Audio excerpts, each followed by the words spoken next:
गोड़ लगै छी सब गोटे के। हम छी कल्पना झा। आई हम अपने लोकनिक बीच एकटा सिंदूरदानक गीत प्रस्तुत कऽ रहल छी। आशा करैत छी जे अपने लोकन के जरूर नीक लागत। जँ नीक लागै तऽ अपन आशीर्वाद जरूर देब। हमरा संगे ढोलक पर संगत कऽ रहल छथिन तानिया और सिया। तऽ अपने लोकन सुनल जाओ। सुनियो सुनियो रघुबर राम, सिया के करियो सिंदूर दान।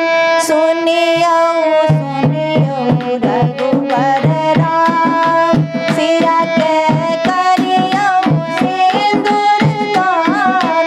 सिया के करियो सिंदूर दान, सखी सब मंगल गावत शुभ दिन मावे। सखी सब मंगल गावत शुभ दिन मावे।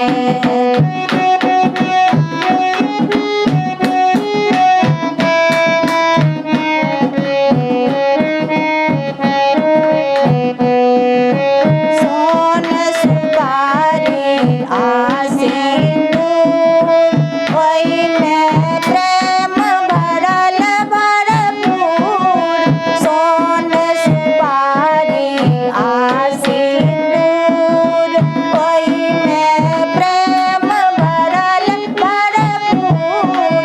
ओइमे प्रेम भरल भरपूर, रखियो विध के रमान शुभ दिन मावे।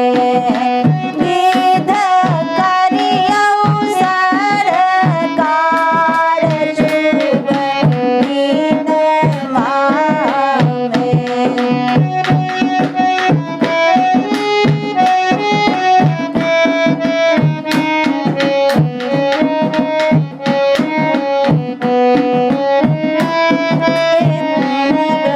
तप कैल राम बर हो कैल, सिया बर तप कैल।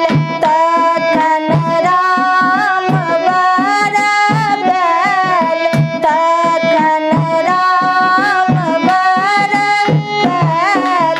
मायक नयना जुड़ल शुभ दिन मावे। मायक नयना जुड़ल शुभ दिन मावे।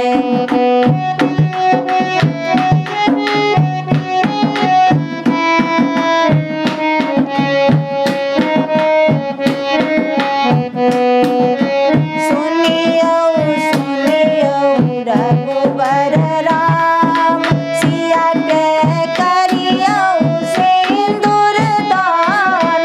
सिया के करियो सिंदूर दान, सखी सब मंगल गावत शुभ दिन मावे। सखी सब मंगल गावत शुभ दिन मावे।